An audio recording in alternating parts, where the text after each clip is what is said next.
Hey guys, I'm Kevin. Welcome to Sound Advice, and this week we're going to talk about production sound. Getting high-quality production sound while you're filming is essential to starting your film sound off on the right foot. Actors' performances will always be the best on set, so you want to capture that authentic, original performance.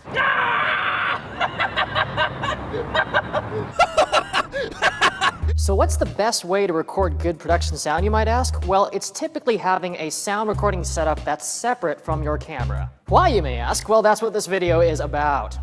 There are two major advantages to recording your sound separate from camera. The first big advantage is that you have someone whose attention is solely focused on the quality of the audio.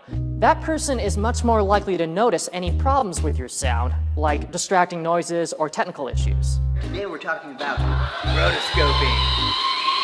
Hope for sound.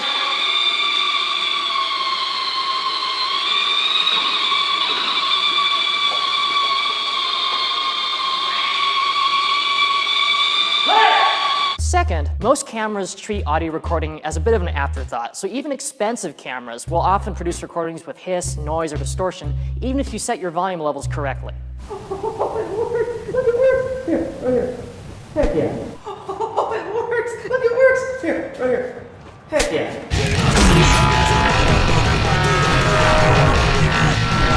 For SoundGun, we had sound operate independently from camera using a boom mic. Using a boom mic allows you to get the microphone close to the performance, the optimal position to record clean and natural sounding dialogue. Always communicate with camera before a shot to make sure you're not in the frame, or that you're not casting a shadow that's in the frame.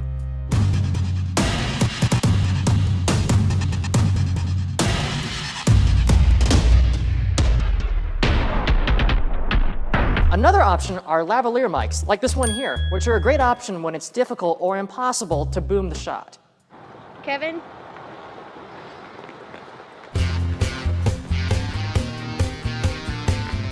Don't need a boom. Great. I'm loved.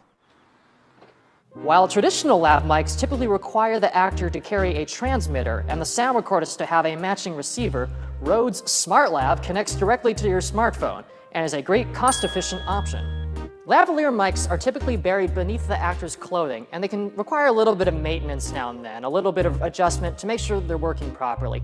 Always tell the actor that you're going to make a microphone adjustment before you start adjusting the microphone. Be courteous, respect their personal space. Actors are people too.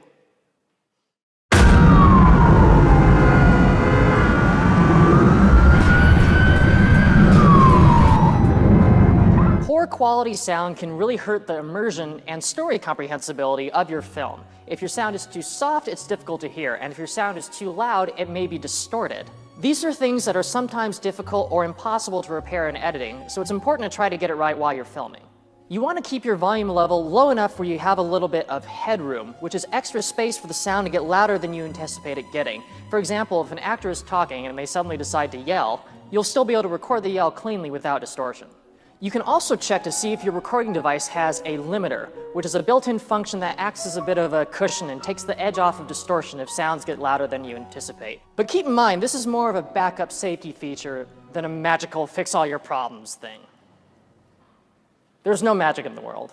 Some rooms, particularly rooms that are really big and really empty, can have very distracting reverberation. You can always check how a room sounds by just simply talking in it or, say, clapping your hands.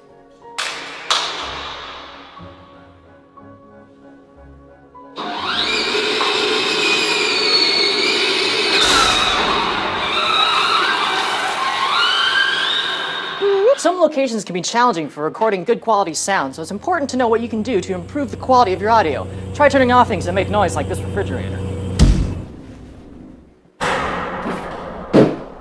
Kevin!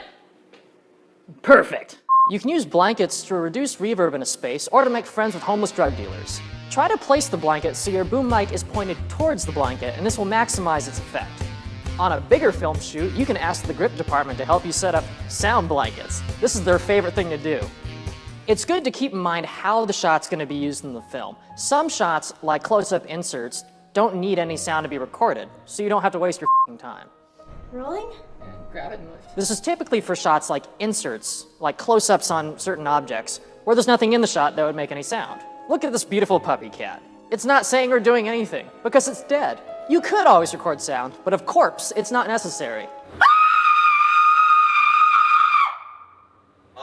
We got it, that's it. Sometimes when it's difficult to get clean recordings on set, you can always ask for wild lines, which is having the actors repeat the same performance while they're still on set. You may have seen this previously in our behind the scenes for the TIE Fighter short, where we had Jimmy Kimmel and Freddie do a bunch of grunts and yells for their fight scene. On set, but while the cameras weren't rolling. That way we were able to get a bunch of different choices and clean performances without having to worry about getting in the shot.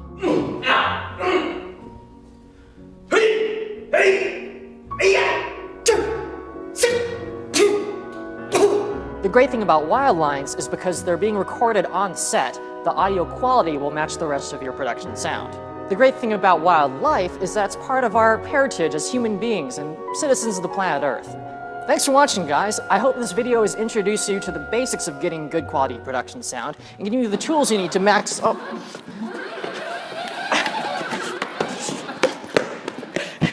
Thanks for watching, guys. I hope you learned something about production sound. Stay tuned next week for Foley.